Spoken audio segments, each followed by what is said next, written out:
So this has happened to me several times in my life in an experience, and I hope it's something similar has happened to you because that'll give us a common ground for talking.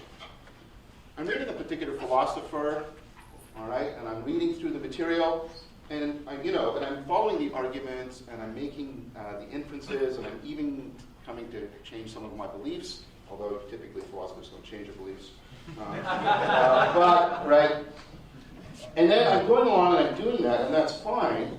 And then there's a shift that occurs, and it's very hard to articulate, but I thought it might be a good place to start. I go from just thinking about it and believing about it, I suddenly get the sense of what it would be like to live in that alternative worldview that the philosophers articulated. Have some of you had that experience? Somebody, can you put your hand up? So you know what I'm talking about. There's that shift. You go from like, oh yeah, and then all of a sudden, you're sort of, like I remember this happened when I was reading Whitehead, and for like a week, I was seeing things in Whiteheadian terms. The philosopher becomes more adverbial than just a set of beliefs for you. It's a way of being. And I'm just really interested in that transformation. And what seems to be going on there, right, is that you seem to be sort of a change, not just, as I say, in beliefs. And it's certainly not, we use perceptual metaphors, but it's not a change in my perception. I'm not sort of going around hallucinating. Right? So getting past the metaphors, well, what's going on there? And I think what's going on there is a transformation in, my salience landscape. So what do I mean by a salience lens? Salience is how things stand out for you, how they gather your attention. And as many of you know, there's a lot of work going on now, and if I had 2 or 3 hours, I'd talk to you about attention right now, too.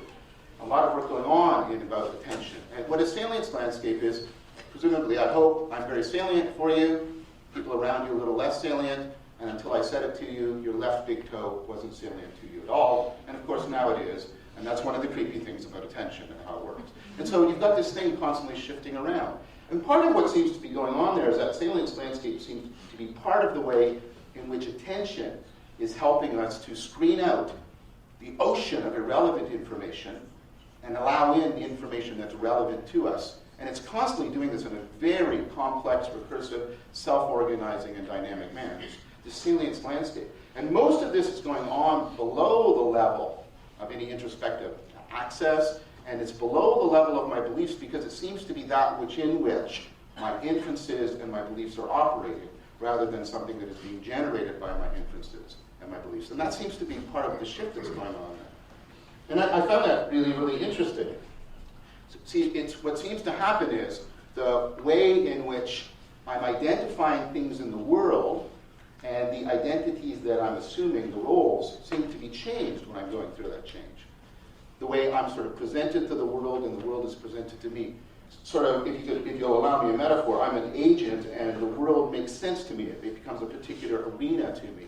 And that agent-arena relationship seems to have been altered in that transformation. Now I find that really, really interesting because that seems to be sort of the fundamental thing behind what people are talking about at more abstract levels when they're talking about things like a philosophical worldview.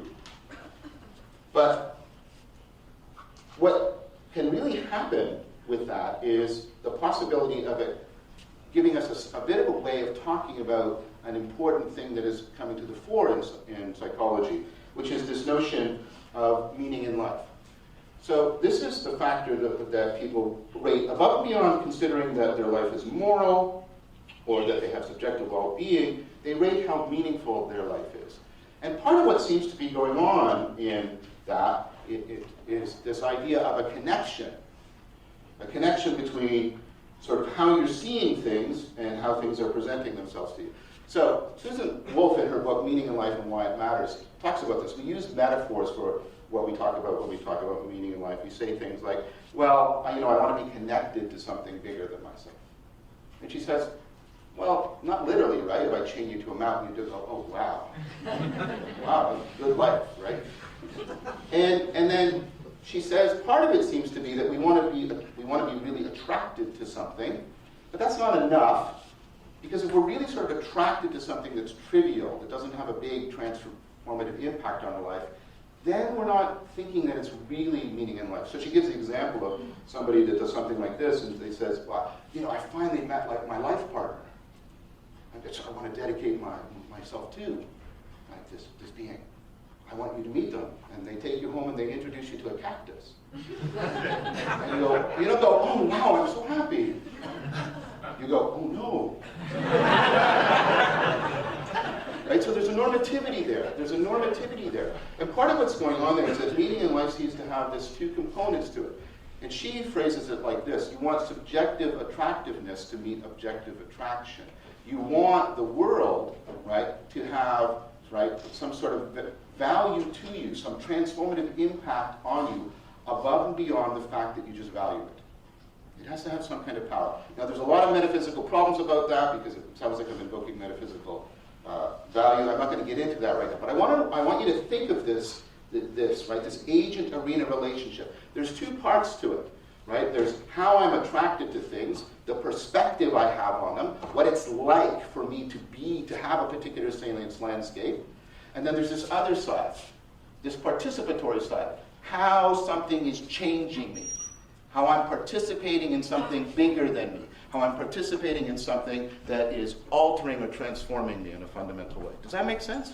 So that you've got this dynamic relationship that's sort of at the core of meaning in life, and it has these two sides to it. A perspectival side, what's it like for me? You know, how am I? Your salience landscape is how you're attracted to things, and then there's a participatory side, how the world is objectively attractive to you. And I take that to mean, what kind of transformative power does it have over you? How can you participate in it? Belong to it? Okay. So I think that's very interesting. And then we can talk a little bit more about this. And the way of talking about that is the work that John Wright did. And he did work based on the work of the philosopher Iris Murdoch. And he asks us to talk about a particular situation. It's a Gedanken experiment. And he says, so there's a woman, and she has a daughter-in-law. And she sort of thinks her daughter-in-law is sort of coarse, right, and just not up to her son's standards, and, you know, really loud. And then what happens is there's this transformation that occurs. And Murdoch describes it as a transformation of attention and how things are salient. She says she realizes she was wrong, that her daughter isn't coarse. She's really, really well-grounded. And she's not sort of loud. She's really spontaneous and authentic. And she's not beneath her son. She's actually really good for her son. And what Murdoch asks us to realize, and Wright emphasizes is, what's happening there is two things. The mother-in-law is getting an insight, changing how she's framing the daughter-in-law, but it's bidirectional. It's both the arena is changing and the agent is changing, because the mother-in-law realized how she has been framing things, the kind of agent she is, needs to be changed. It's not just that she's reframing the daughter-in-law, she's reframing herself. There's kinds of a transactional framing, a transformation, a transframing of both sides is going on. And that's very, very interesting. And this is actually an idea that the ancient people talked a lot more about, and we sort of lost this a bit, which is why Wright and other people are trying to bring it back. Right? There's this idea, right?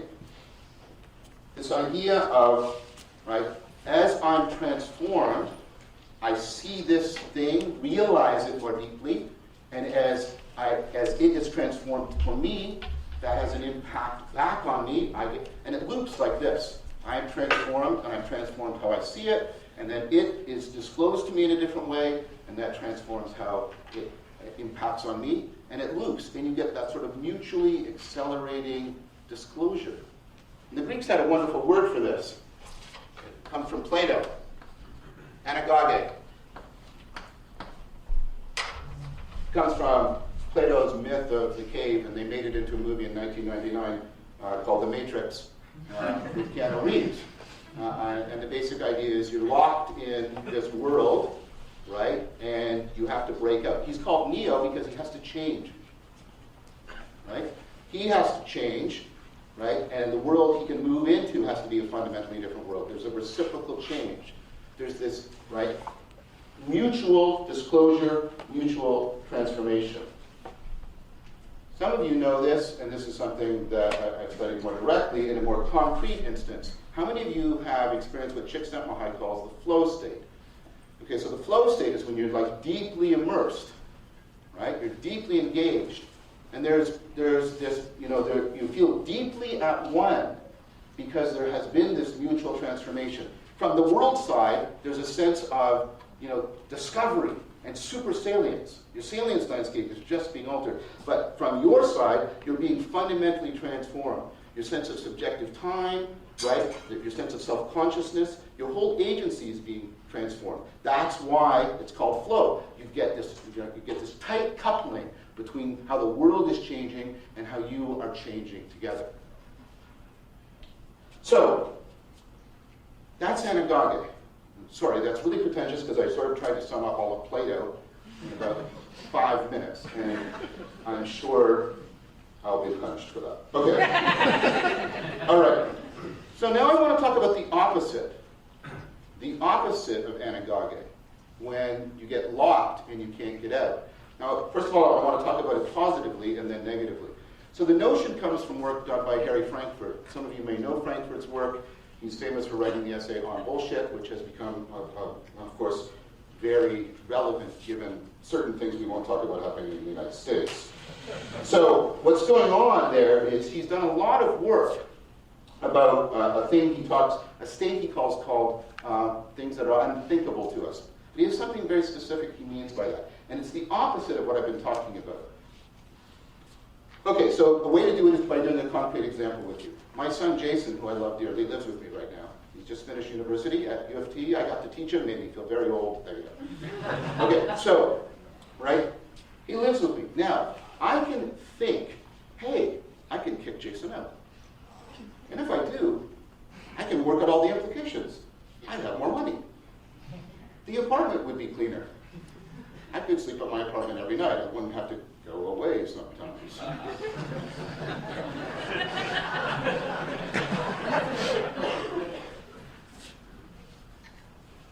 I can think those thoughts.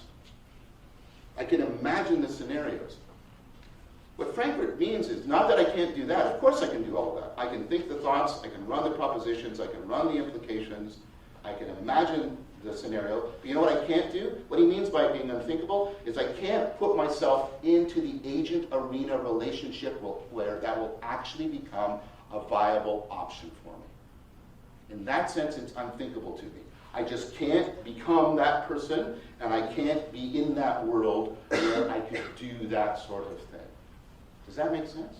And that's a different thing. See, we're talking about that. So there's a way in which, and he talks about this positively, that agent-arena relationship can be locked down, right? You don't want it to transform. Now that's positive. Now, so we've got, a positive version of it being transformed, a positive version where it's not being transformed, but now what about a negative version of where it's not being transformed? So what do I mean by that? What if you're stuck? Right? What if you're stuck in the very real sense of that? Right? You need to break out of the worldview you're in. You need to, and I don't mean that. I made that clear with you. I don't mean your beliefs and your propositions. You need anagoge. You need to break out. You need that transformation, but you can't do it. Right? It's in Frankfurt's sense, it's unthinkable how to get to that other worldview. And you may even know that you need to get there, but you can't get there. You don't know how to bring about the transformation in your salience landscape. You do not know how to bring about the anagogic transformation of the agent-arena relationship. Now, that brings me to another aspect. As you're considering such a difficult transformation, you run into some very difficult problems about trying to reason your way into the transformation. Now this goes towards work done by L.A. Paul, by the way, who's coming to U of T in 2 weeks to speak. So if you get a chance at UTISM, the Cognitive Science Conference, come and see L.A. Paul. That book, Transformative Experience, is a really good book. Okay, so Paul talks about certain kinds of experiences, and they have these important features to them. And they're going to make use of this machinery of meaning in life, this perspectile and participatory aspects that I've already talked to you about. she talks about what she calls an epistemic transformation. She gives an example. Somebody gives you a fruit that is unlike any fruit you've ever had. She actually has a concrete example. And apparently for some people it tastes really yummy, and for other people it tastes like vomit. And that's what, do you want to try it? Right? And so her point is, you don't know what it will be like to taste that fruit until you've tasted it. Do you understand? You won't know until after you've done it. She calls this an epistemic transformation. Now notice what that is. That's this perspectival knowing that I've been talking about. You don't know what your salience landscape is going to be like when you taste this fruit until after you've tasted the fruit. You're ignorant of it. Now, it's tasting a fruit, so it's not a big risk.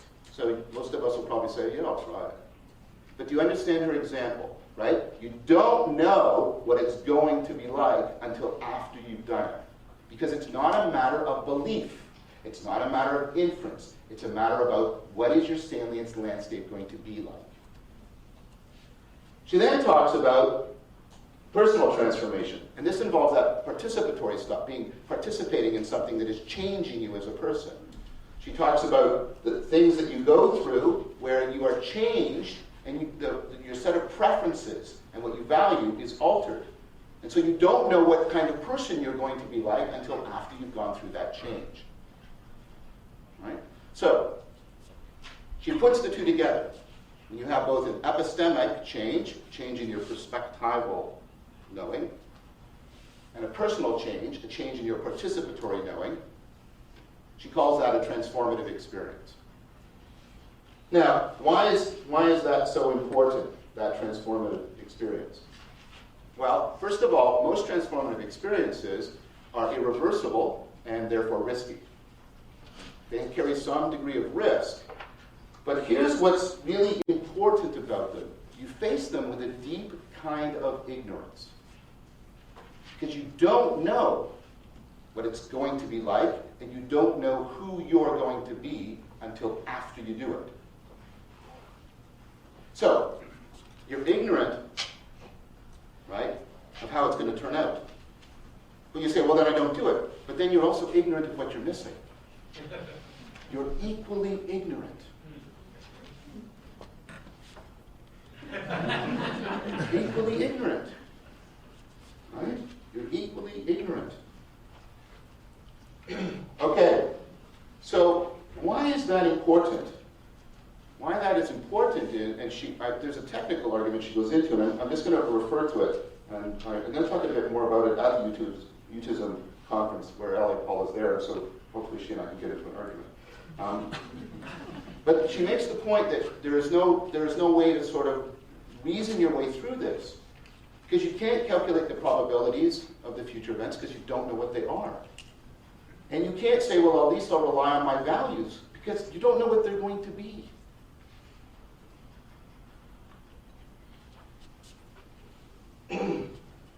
So you can't sort of do Bayesian probability or any kind of direct inferential moves to get your way through. So she gives a Gedanken experiment to try and make this clear, and then she relates it to real life examples, because that's what philosophers do. They give you a Gedanken experiment, you go, whoa, whoa, whoa, and then they say, how, this is like your life, and you go, oh no, right? And so that's how it works. And so the Gedanken experiment is like this. She said, so your friends come up to you, and they have absolute convincing evidence, indubitable evidence, that they can do what they're going to offer to do to you. They offer to turn you into a vampire. Should you do it?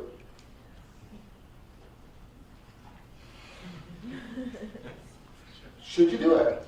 Well, you don't know what you're going to be like when you're a vampire, because you don't know what the salience landscape is like, and you know that you can't judge the vampire's life by your current set of preferences, because you're going to have a vampire set of preferences over here. Well, I won't do it. What are you missing? Well, I should do it. What are you getting into? Okay, so the point of a Gedanken experiment, right, is to sort of, it lowers our guard and we sort of let the idea in, and then she drops the shoe, right? She says, you know what that's like in real life? Having your first child. And you go, oh, right.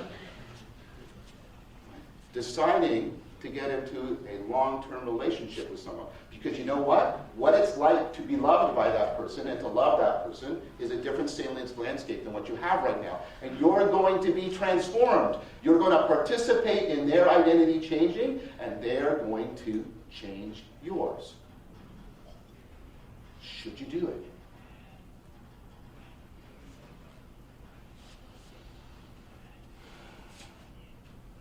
See, now it's starting to, oh, right. Okay, so let's put these two together. We can talk about people being stuck like I did earlier. This is they can't imagine how to get into an alternative worldview. They don't know how to activate anagoge. They can't get there. But now after going through LA Paul, we can also talk about people can be stupefied, right? They cannot know, they can't figure out how to decide this because the rational machinery of decision making is not available to them. How do they do it? Now, it's of course very possible, although I've analytically talked about them as distinct, it's very possible to have both at the same time. You're stuck and you're stupefied. You're existentially trapped. You don't know how to activate anagoge to transform, and you don't know how to decide if you should or not. So, as you can imagine, being stuck is bad. Because part of being stuck is the stupefied. You don't even know if it's bad to be stuck. Should I stay here?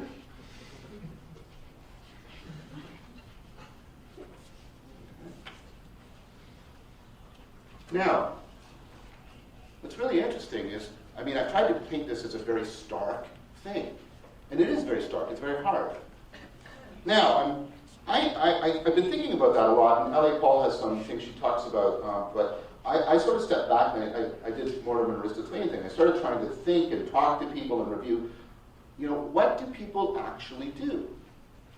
What do people do when they're facing this kind of thing? Okay, so let's do it. You know, what do people do when they're sort of considering having a child? Do they just sort of sit there, stuck and stupefied? Oh my God. Or do they just wait for the Darwinian machinery to hit them and knock them over? Well, yeah, sometimes. But I noticed that a lot of people do this, and it's becoming more common. They get a pet. They get a pet, and then they do creepy things with the pet. Like they have pictures of themselves with the pet, and they, you know, and it's, oh, right? Like they have a pet. Or they consider, and now this has become like dating advice, right? Considering getting into a long-term relationship. They go on a trip with the person. I've heard that one. That sounds fun and pleasant, but of course it could be hellacious if it turns out bad, which I guess is the point. The other one apparently is to paint your house with them. I don't quite know why that one works, but apparently. Now, right? And what about being a vampire? See, my friend Anderson, right?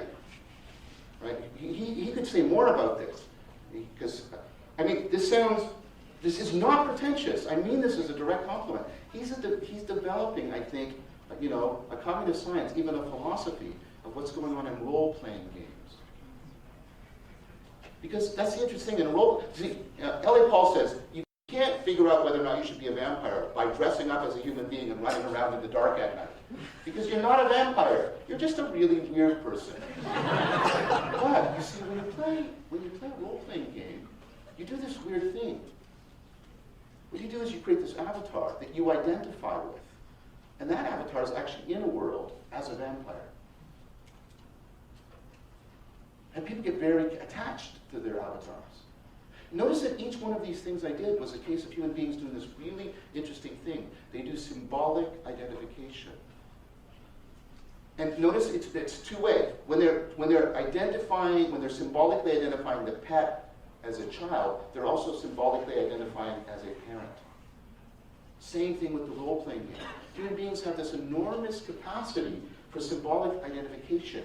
And what it does, I want to try and explore with you. I think this is a rational strategy. It's not a deductive strategy. But I think it's a rational strategy that they're pursuing. Now, one, obviously, the one you want me to mention, because many of you, I hope, are thinking about it, is a very powerful way that people use to try and get out of being existentially trapped by using symbolic identification in which there's an agent and an arena, and you know that as therapy. Because that's what therapy is doing.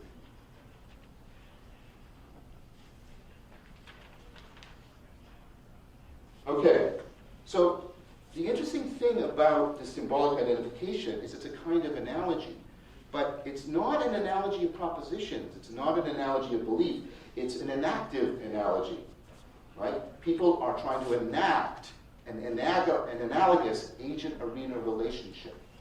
And you've got to do this right. There's artistry and skill involved. They have to get it apt. So what do I mean by that? You've got to get it balanced, right? This, right, enactive analogy has to be similar enough to their current life that they can, right, keep touch with it, right? Meaningfully compare. But it also has to be similar enough to the alternative world they're considering.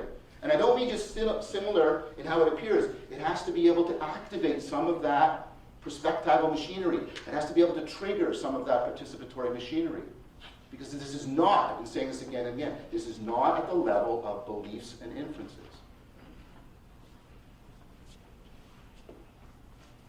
So you've got to get that right. So it's like a really well-crafted metaphor that has to balance, right? It has to get that just right. It really takes very sophisticated abilities of insight and relevance realization to get that working properly.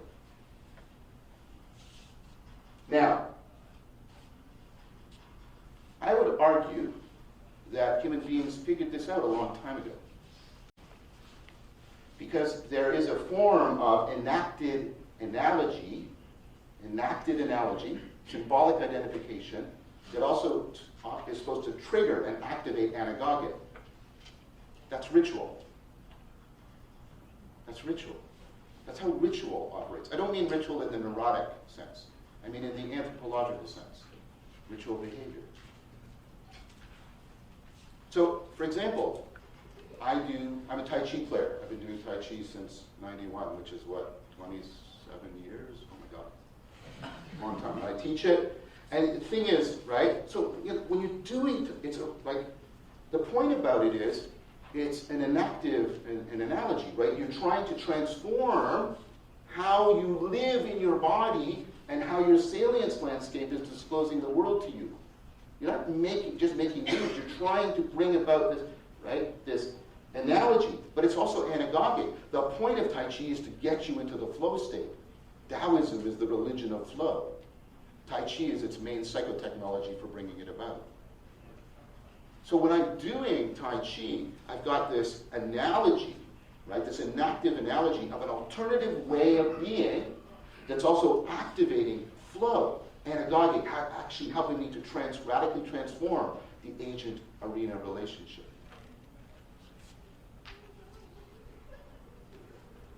So, what I'm suggesting to you is when people are trapped, what they need is a state of consciousness, that's the perspectival side, and a state of being, that's the participatory side, that can afford this kind of transformation. And what I've indicated, because of that aptness, it requires tremendous cognitive flexibility, tremendous insight, tremendous improvement and enhancement of your relevance realization machinery. I'm familiar with Daniel's work. Unfortunately, I couldn't be here for his talk. I'm hoping you can see the tape. But I'm sure he was talking to you about the enhancement of insight and cognitive flexibility.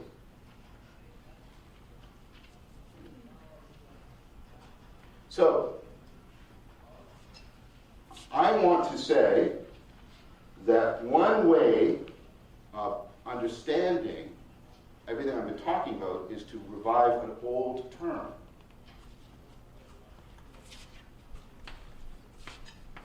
Gnosis.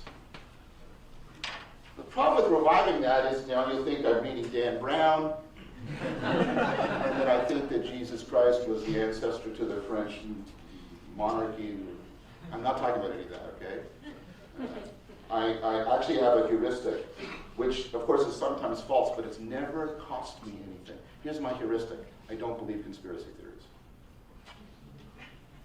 So that's not what I'm talking about. So insofar as this invokes conspiracy theories, nope. No, I'm not talking about that. What I'm talking about, right, is the Gnostics sought symbolic identification rituals. They sought to enhance those rituals with altered states of consciousness. Altered states of consciousness that enhance their cognitive flexibility, their insight capacities, their relevance realization. And they were trying to get, right, that symbolic identification through ritual conjoined through altered states of consciousness in order to be saved. Now they thought they had a whole supernatural mythology. I don't believe in supernatural mythology. But I think that supernatural mythology can be plausibly understood as they were trying, and many philosophers have argued this way, Hans Jonas famously, for example, what they were trying to do was articulate being existentially trapped. And they were trying to articulate a method of symbolic identification, ritual, psychotechnology, altered states of consciousness in order to afford liberation from being existentially trapped. And that's what they meant. That's the knowing they meant. The Gnosis. Gnosis is not episteme. It is not propositional knowledge. It is not explanatory knowledge. This is this perspectival, participatory, transformative way of knowing, way of being. That's what they were talking about. As I say, I'm not avowing their particular mythological structure. I am interested in what was going on there. And you see them very carefully trying to get these apt and constantly revising it, these apt symbols. So, what I think Gnosis is that you have an altered state of consciousness that enhances cognitive flexibility, insight, flow, imagination, right? That is set within a ritual framing. That is set within an enacted, analogic, anagogic, cognitive framing. So that Gnosis is an altered state of consciousness within this ritual and framing that can bring about liberation from being existentially trapped. Now, one of the things I'm interested in is the degree to which psychedelics could bring about Gnosis. Now, it took me a long time to get there. I hope you thought the journey was worth it.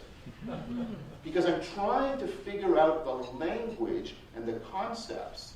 And why do people want this? What is it doing for them? What problems are these states solving for them? And I don't mean Bob's problem with this or Samantha's problem with that. I mean, the cognitive structures and processes that are problematic for them. So, I'm particularly interested in the capacity for psychedelic states to trigger mystical experiences, because mystical experiences seem to be instances where you're bringing about this radical transformation of meaning in life. So why might that be the case? Well, think about it. So there's some very current work coming out about trying to experimentally manipulate judgments of meaning in life. So rather than just relying on the philosophical work, you have Samantha Henselman's work, 2013, 2016. I got to have dinner with her when she was applying for a job here at U of T. They didn't give her the job. So I got to talk to her at length about it, so it wasn't just reading her work, I got to discuss it with her. And what she found was that you can enhance people's judgment that their lives are meaningful if you give them patterns. She calls it coherence. Basically, if you give them sort of scenes that make sense to them. Basically, if you put them into, if you trigger people's agent-arena relationship, right? Oh, that makes sense, I fit in, I know what to do here, and I know what this is. I know what this scene is, and I know what I can do here. Then they rate their life more meaningful. It's amazing. You just put them into an experiment. How meaningful is your life? And then you do this, show them these things, oh, and they rate it higher. That's a power of Gnosis, right? And it turns out, and Martella and Steger did a good review paper in 2016 on this, right, that in addition to coherence, right? People also judge their life, that they have more meaning in life if they've had experiences that are significant. Where significant is that participatory aspect. How transformative, how deeply, right, connecting to reality was the experience. And we know from the Griffiths lab, right, that mystical experiences are rated as some of the most significant that people have. And that it seems to have long-term, maybe permanent, but at least long-term changes to their cognitive processing. For example, measures of openness are increased, things like that. Right? There's also a third factor, purpose, but I'm going to put that aside because I want to talk about the first two, coherence and significance. What is a more coherent experience than a mystical experience? Like in a classical sense, that terrific sense of at-one-ment, unity. And as I just said, some of the most significant experiences people have are mystical experiences. Mystical experiences give sort of massive coherence, massive significance. So I'm just going to talk about this briefly because we're just still processing the data. We did both an in-lab study and Mechanical Turk. We had, close to 900 results. Basically, we took standard, psychologically valid scales of mystical experience, scales of meaning in life, and just did a correlational study. See what's the relationship between mystical experience and meaning in life. Turns out to be pretty good. It's about 0.29. And that lines up with other things. People rate their lives as more meaningful if they have more flow experiences. And of course, there's a lot of similarities between flow and mystical experiences. Interestingly, we did a sort of a sub-analysis, and this seems to be bearing up, so take this with a grain of salt, right? But the insight aspects of the mystical experience, the sense of insight, making sense, right? That correlates with meaning in life judgment at about 0.35, which is almost as good as having a religious framework to process your mystical experience. So if you're religious and you have a mystical experience, the impact seems to be something like 0.36, right? Well, that's the relation, I should say. I shouldn't use the word impact. Do you know what I mean? That's the relation. So this is, this very, very interesting idea, right, that we can bring about fundamental sort of transformation in meaning in life by triggering mystical experiences, because mystical experiences seem to invoke this kind of, at least they invoke the cognitive flexibility, the machinery that can be taken into a ritual interpretation, that can be part of the activation of Gnosis.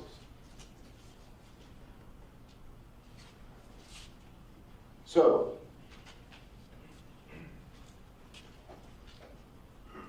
why do this? Well, here's the thing if you go back to all these strategies that people are using. Think about having a pet. Why do the pet? Because it's reversible. And it's not as risky.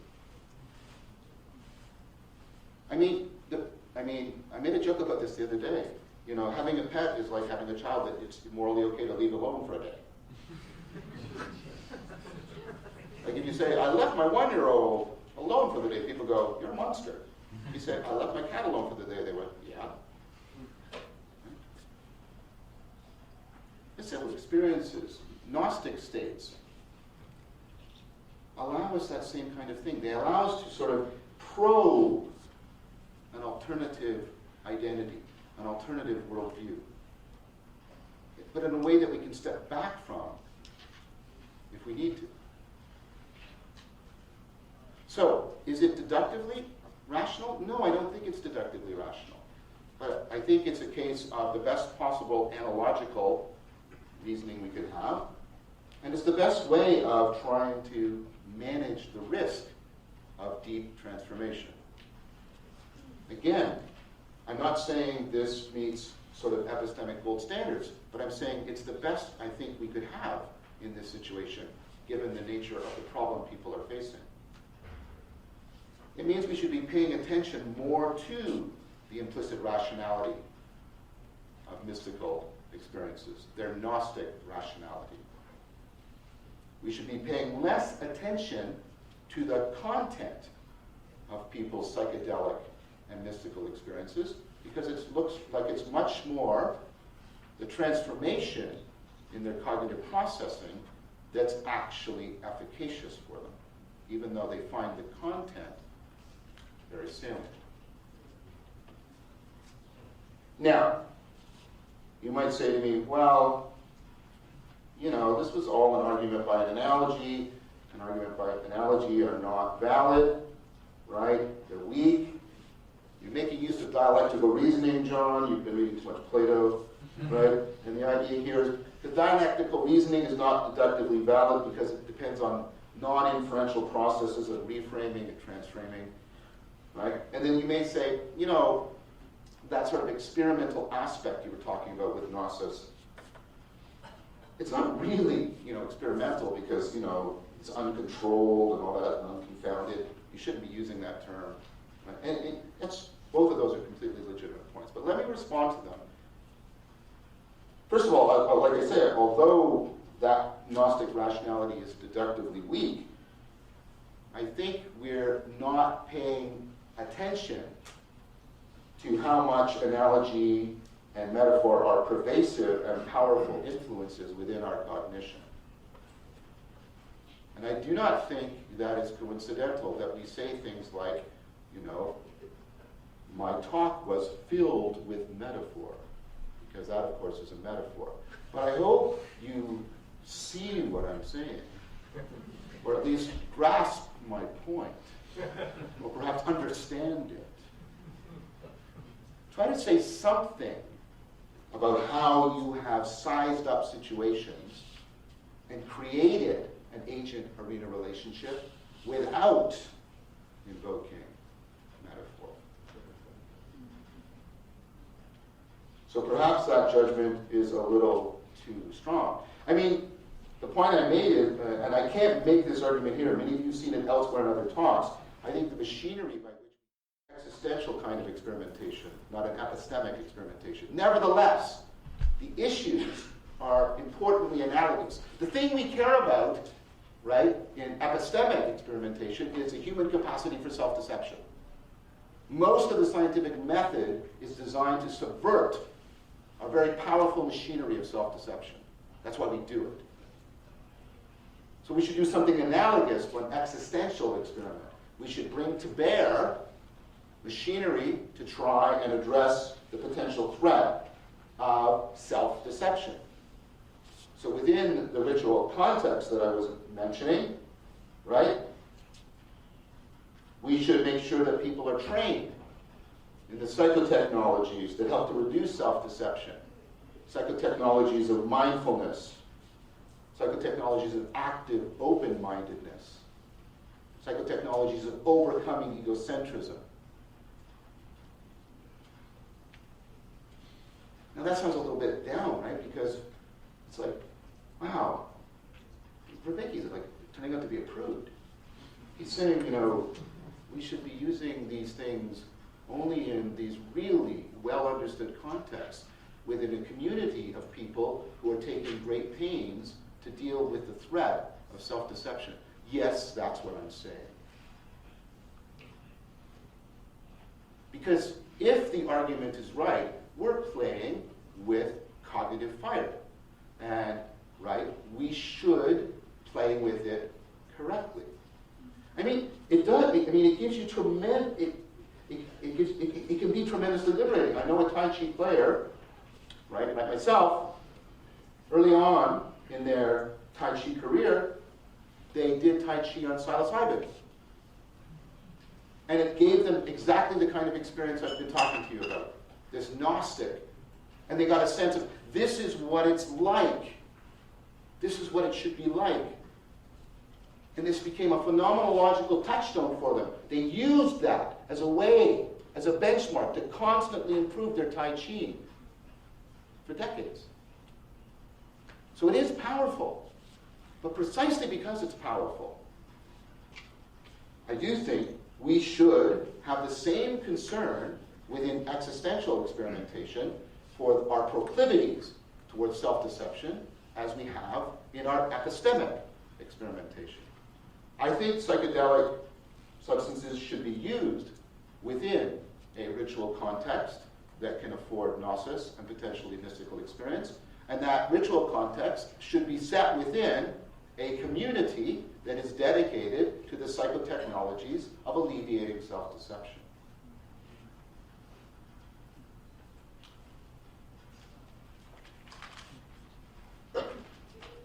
We should try to get clear about how we're thinking about all of this. And I don't just mean epistemically. That is important. We need, and in other talks I address this. I'm not trying to pay a left-handed compliment here. We have to get clear, about the cognitive machinery, the neurological process. We have to do all of that.